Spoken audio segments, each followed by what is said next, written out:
देखिए बच्चों, क्वेश्चन 12 का जब सलूशन दे रहा था तो माइक मेरा डिस्चार्ज हो जाने की वजह से मुझे इसका आंसर दोबारा से बनाना पड़ रहा है। कह रहा है यदि ए एक धन पूर्णांक है तो a+1, a+2, a+3 संख्या 24 से पूर्णतः विभाजित होगा। इसको मैं बच्चों लिख चुका था, उसके बाद मुझे पता चला कि मेरा माइक बंद है तो मैं लिखा हुआ मैंने रहने दिया। जो समझाया था वो मैं आपको यहाँ समझा दे रहा हूँ। ये रफ वर्क है। क्या है ये? रफ वर्क, रफ कार्य आपने नोटबुक में उतारिएगा। जैसे मैंने ए की वैल्यू सपोज करो 7 ले ली, ए की वैल्यू 7 ले ली, a+1 मेरे पास में 8 होगा, a+2 7 + 2 9 होगा, a+3 7 + 3 10 होगा। इनमें से 4 संख्याओं में से अब मैंने एक दूसरा एग्जाम्पल बना रहा हूं। a बराबर मैंने 17 ले लिया तो a+1 क्या हो जाएगा? 17 + 1 बराबर 18। a+2 क्या हो जाएगा? 17 + 2 बराबर 19। a+3 क्या हो जाएगा? 17 + 3 बराबर 20। देखो, 4 क्रमागत संख्याओं में से कोई सी एक 4 से विभाजित हो रही है। यहाँ ये a+1 जो 8 है वो हमारे पास में 8 कैसे आया? 7 में 1 जोड़ दिया 8 आया। 9 कैसे आया? 7 में 2 जोड़ दिया 9 आया। 10 कैसे आया? 7 में 3 जोड़ दिया 10 आया। तो इनमें से एक किससे विभाजित है? 4 से विभाजित है। यहाँ भी देख लो, 17 4 से विभाजित नहीं है, 18 4 से विभाजित नहीं है, 19 4 से विभाजित नहीं है, 20 4 से विभाजित है। तो 4 क्रमागत संख्या लेने पर उनमें से एक संख्या 4 से जरूर विभाजित होगी। वही लिखा, 4 क्रमागत धन पूर्णांकों में से एक 4 से विभाजित होती है, विभाजित होती है ये वाली। अब इनमें से मैं कोई सी 3 लूं, मैं ये 3 ले लूं। इन क्रमागत 3 संख्याएं 3 से विभाजित होंगी। देखो, 7 3 से विभाजित नहीं है, 8 3 से विभाजित नहीं है, 9 3 से विभाजित है। ये वाली 3 ले लो क्रमागत, 8 9 और 10 में से ये 3 से विभाजित है। तो यहां देखो, 3 ले लो कोई सी, ये ले लो, ये ले लो, ये ले लो, कोई सी नहीं क्रमागत। तो इसमें 18 3 से विभाजित है। ये वाली 3 ले लो, इसमें भी हमारे पास में ये 3 से विभाजित है। कोई सी भी क्रमागत मैंने लिख लिया 20 21 22 23 4 क्रमागत संख्या ली कोई सी। देखो, ये 4 से विभाजित है। इनमें से 3 लूं कोई सी, अगर मैं ये 3 ले लूं कोई सी नहीं क्रमागत, तो हमारे पास में 3 से विभाजित मिलेगी। ये 3 ले लूं क्रमागत तो ये 3 से विभाजित मिलेगी। अब हमारे पास में तो 3 क्रमागत धन पूर्णांकों में से एक 3 से विभाजित होती है। ये वाली बात मैंने लिख ली। अब मैं कोई सी 2 लूं, जैसे मैंने ये 2 लिया तो ये 2 लेने पर 2 से विभाजित है। ये 2 ले लो, 2 से विभाजित है। ये 2 ले लो, 2 से विभाजित है। यहां पर देखो, कोई सी 2 लो, ये और ये ले लो, 2 से विभाजित है। ये और ये ले लो, 2 से विभाजित है। ये और ये ले लो, 2 से विभाजित है। इनमें से कोई सी 2 देख लो क्रमागत, ये 2 से विभाजित है। ये 2 देख लो, ये 2 से विभाजित है। ये 2 देख लो, ये 2 से विभाजित है। तो क्रमागत 2 क्रमागत धन पूर्णांकों में से एक 2 से विभाजित होती है। ये लिख दिया मैंने। अब चार क्रमागत धन पूर्णांकों का गुणनफल हमारे पास में 4 गुणा 3 गुणा 2 जो 24 आएगा से विभाजित होगा। अब हम इनके गुणा करें, 7 गुणा 8 गुणा 9 गुणा 10।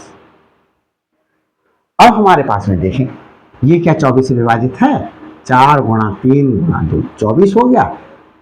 4 दूनी 8, 2 3 3 9, तो ये 7 3 21, 210 है विभाजित। ऐसे इनका देख लें तो ये हमारे पास में 17 गुणा 18 गुणा 19 गुणा 20। तो ये हमारे पास में ऐसे करके देख लें, ए प्लस 1, ए प्लस 2, ए प्लस 3। ए क्या है? 17। बी क्या है? ए प्लस 1 क्या है? 18। ए प्लस 2 क्या है? 19। ए प्लस 3 क्या है? 20। अब देखो ये क्या 24 से विभाजित है? ये 24 है। तो 4 पंजे 20, 2 9 18, 3 3 9 हो गए विभाजित। 17 गुणा 3 गुणा 19 गुणा 5 आया हमारे पास में, विभाजित हो गया। तो चार क्रमागत धन पूर्णांकों का गुणनफल 4 गुणा 3 गुणा 2 या 24 से विभाजित होगा। तो अतः ए प्लस 1, ए प्लस 2, ए प्लस 3 का पूर्णतया 24 से विभाजित है। ये लिख दिया बच्चों हमने। अब माइक देख लेता हूँ वर्क कर रहा है। यस, अभी वर्क कर रहा है। तो बच्चों थोड़ा सा मैं माइक चार्ज कर लेता हूँ, वीडियो को पॉज करता हूँ।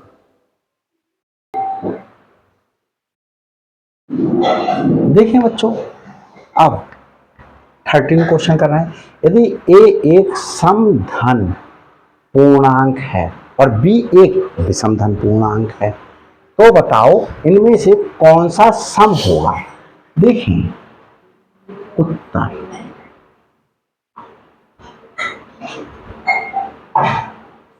चूंकि दो धन पूर्णांकों का गुणनफल एक सम धन पूर्णांक होता है। धन पूर्णांक होता है। इसलिए ये बात मैंने लिखी कैसे? दो धन पूर्णांकों का गुणनफल दो समधन पूर्णांकों, धन नहीं समधन, दो समधन। समधन का मतलब होता है सम संख्या और धनात्मक हो। जैसे मैंने लिख दिया 6। समधनात्मक संख्या कैसी है? 2 से विभाजित हो जाएगी, तो ये सम संख्या है। और मैं दूसरी सम संख्या ले लूं 8, गुणा करूं 48, ये भी एक सम संख्या है, क्योंकि इकाई के स्थान पर कितना आया? 8 आया। ये पूरी संख्या भी 2 से विभाजित हो सकेगी, वो संख्या सम संख्या कहलाती है। अब 6 गुणा 6 बराबर 36 आया, तो हमारे पास में 36 भी क्या हो जाएगी? जो है वो एक सम। इसलिए ए स्क्वायर एक सम धन पूर्णांक है। ए स्क्वायर एक समधन पूर्णांक है। अब देखें हमारे पास में दूसरा, देखें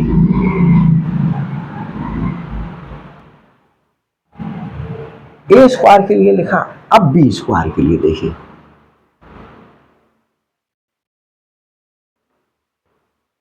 चूंकि दो विषम धन पूर्णांकों का गुणनफल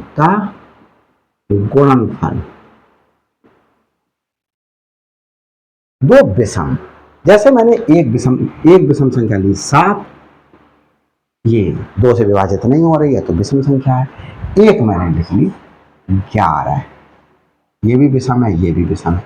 गुणनफल 77 आया, तो ये भी एक विषम संख्या है, क्योंकि 2 से विभाजित नहीं होगी। इकाई के स्थान पर ना 0 है, ना 2 है, ना 4 है, ना 6 है, ना 8 है, तो ये एक विषम संख्या हो गई।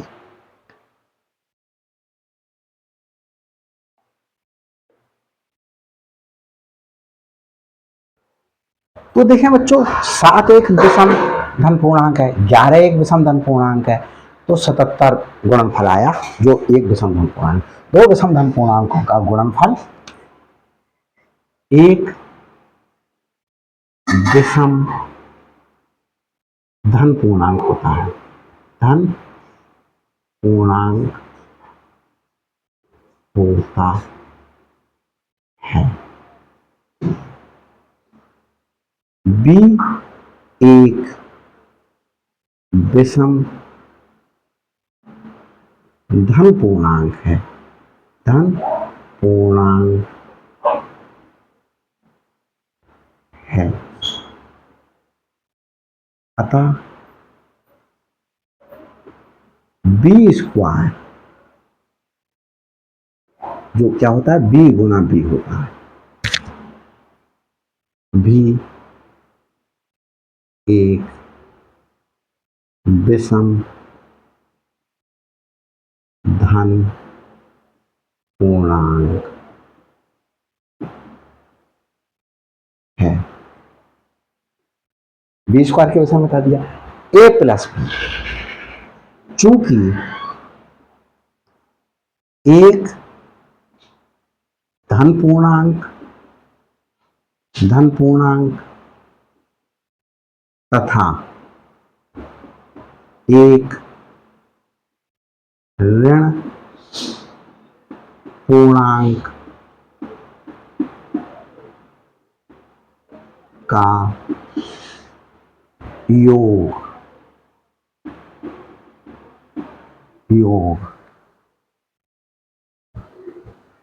एक धन पूर्णांक तथा एक ऋण पूर्णांक का योग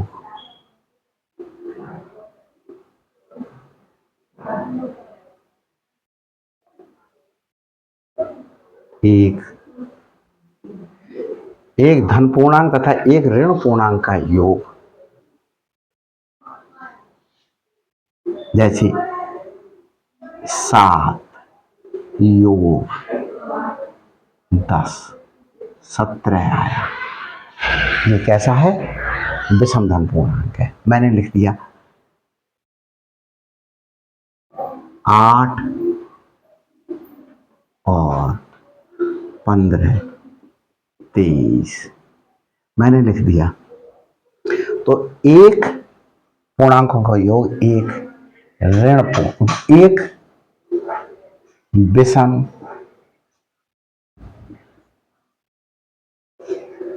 धन पूर्णांक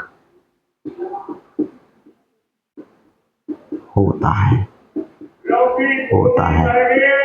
इसलिए क्या हो गया बच्चों, इसलिए ए प्लस बी एक विषम धन पूर्णांक है। धन पूर्णांक है। तो देखो बच्चों, एक ये आया सम, ये आया, ये सम नहीं आया, इसे काट दूं। ये सम नहीं आया, इसे काट दूं।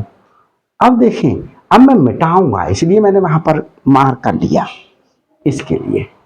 अब देखें बच्चों, यहां लिख देता हूं, चलो देखें बच्चों, यहां इसे मिटा देता हूं।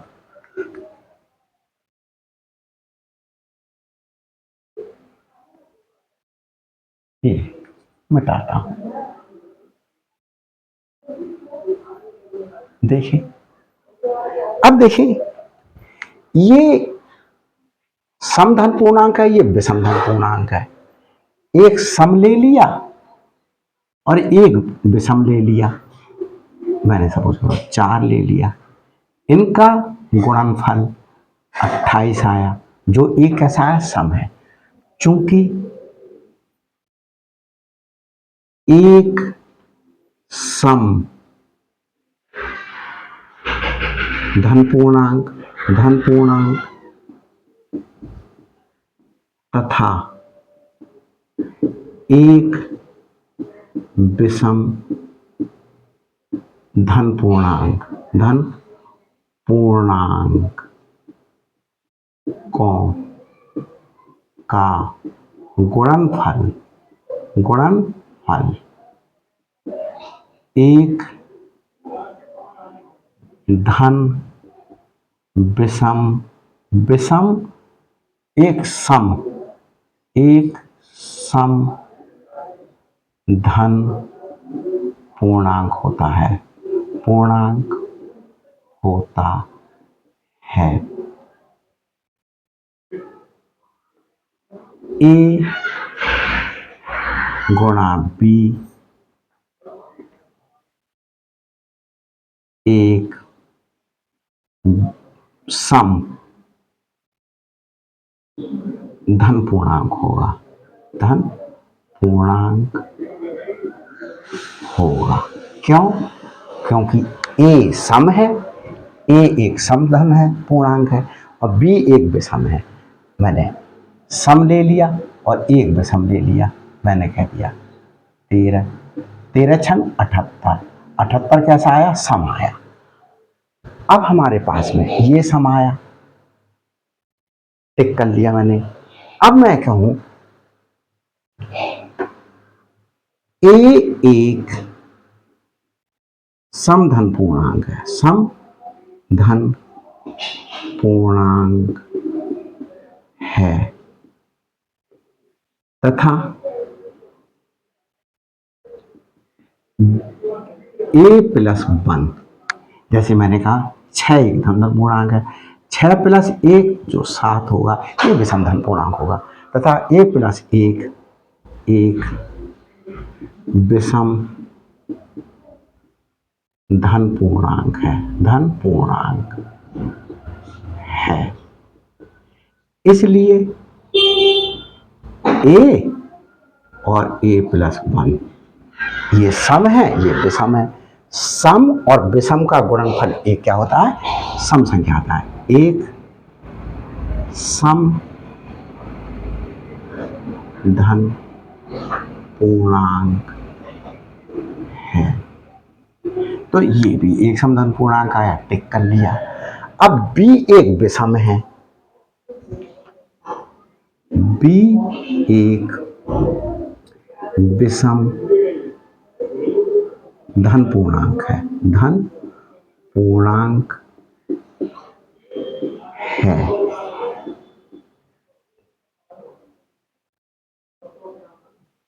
तो b प्लस 1 एक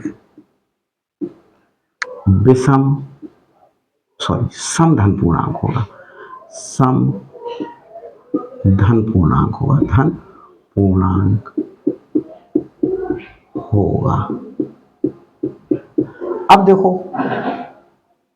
b मैंने कह दिया 7 है, b प्लस 1 क्या हो जाएगा, 7 प्लस 1 8 हो जाएगा। 7 b गुणा b प्लस 1, b क्या है 7 और b प्लस 1 क्या है 8, 7 अट्ठे 56, ये एक विषम है, पूर्णांक होगा।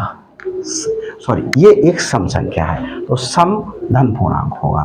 तो b, इसलिए b प्लस 1 एक धन सम धन पूर्णांक है। तो ये एक समधन पूर्णांक है। अब हमारे पास में कौन कौन से समधन पूर्णांक आए, हम ये कह रहा है छांट करके बताइएगा, तो हम छांट करके लिख दें। तो हम ये मिटा देते हैं सब। अतः ये लिख दें, अतः ए स्क्वायर कॉमा ए गुणा B comma A plus one comma B plus one सम धन पूर्णांक है। ये आ गया उत्तर। तो 13वां प्रश्न ये हल हो गया बच्चों। देखता हूं माइक पर कर रहा है। अब हम 14वां प्रश्न करते हैं। 14वां प्रश्न के लिए इसे मैं रब कर देता हूं। 14वां प्रश्न का उत्तर देखिए बच्चों। उत्तर ए पार्ट देख लेते हैं बच्चों। ये नीचे तक आ रहा है सारा। ये डी नहीं आ रहा है। डी पार्ट में यहां उतार देता हूं। डी आ रहा है 3 गुणा 5 बराबर ए गुणा 5, तो ए बराबर 3।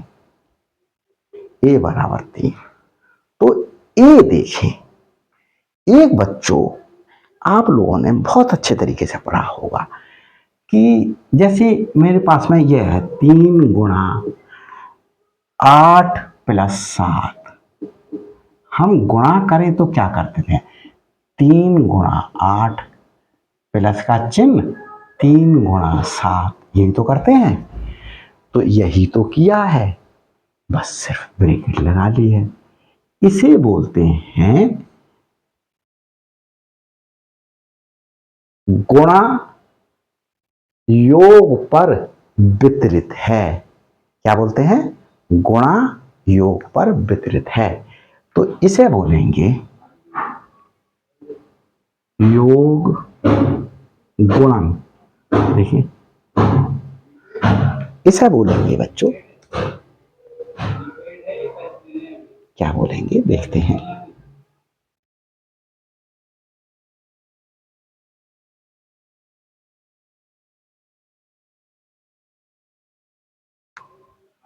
योग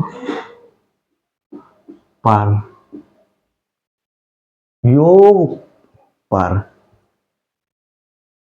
गुणन का वितरण नियम या प्रगुण लिखते हैं। प्रगुण मीन्स विगुण। दूसरा, अब हमारे पास में देखें 3 गुणा 5 प्लस 9, ये रफ वर्क कर रहा हूं। पहले बाद की संख्या में ब्रैकेट लगी है, ऐसे करके लिखा था 3 प्लस 5 गुणा 9, बाद की संख्या में ब्रैकेट। और यहां पर देखिए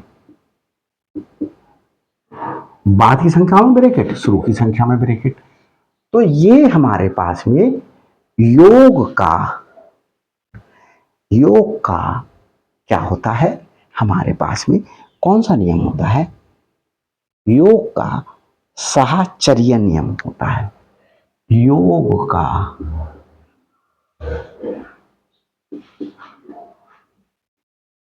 साहचर्य नियम या प्रगुण। सी, तो ये मैं आपको समझाने के लिए लिख रहा हूं, क्योंकि देखिए सी क्या है, यहां पर हमारे पास में 3 गुणा 2 बराबर 6 आया, और संख्याओं को पलट दिया स्थान, ये भी 6 आया। 3 गुणा 2 बराबर 2 गुणा 3। तो ये योग का क्रम विनिमय नियम कहलाता है। ये योग नहीं, ये गुणा का है। गुणन का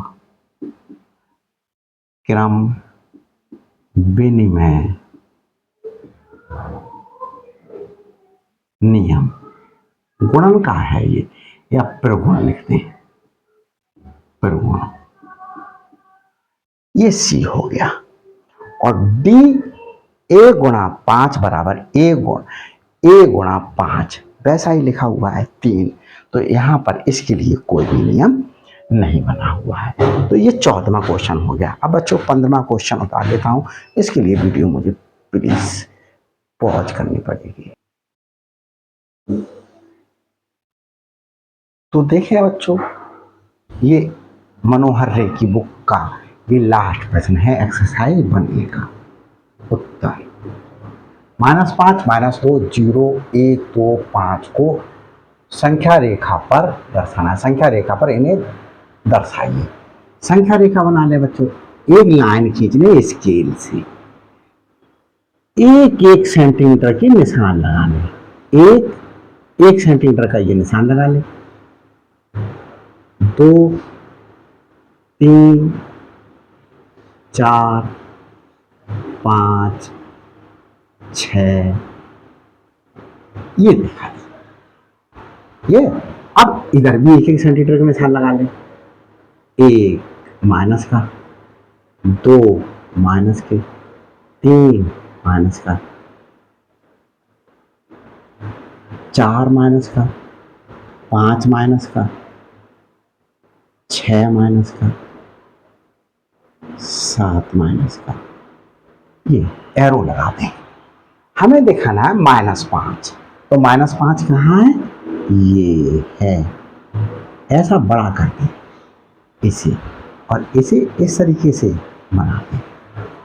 -2, ये -2 है, इसे बड़ा कर दें थोड़ा सा, इस पे -2 दिखा दिया।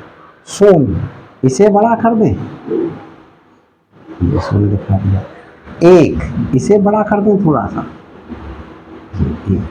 2, इसे बड़ा कर दें, 5, इसे बड़ा कर दें थोड़ा सा। संख्या रेखा पर ये हमने दिखा दिया आप लोगों के लिए। तो बच्चों, लग रहा हो कि आपको मैंने सॉल्व कराने में मेहनत की है, आपको अच्छा लगा हो, हर चीज क्रिस्टल क्लियर हुई हो, तो प्लीज़ वीडियो को लाइक कीजिएगा, शेयर कीजिएगा, ताकि और बच्चे भी फायदा उठा सकें। और मेरे चैनल पर नए हैं तो बच्चों प्लीज़ मेरे चैनल को सब्सक्राइब कर लीजिएगा, ताकि हर अपलोडेड वीडियो का नोटिफिकेशन आप तक पहले पहुंच सके। Thanks for watching my videos.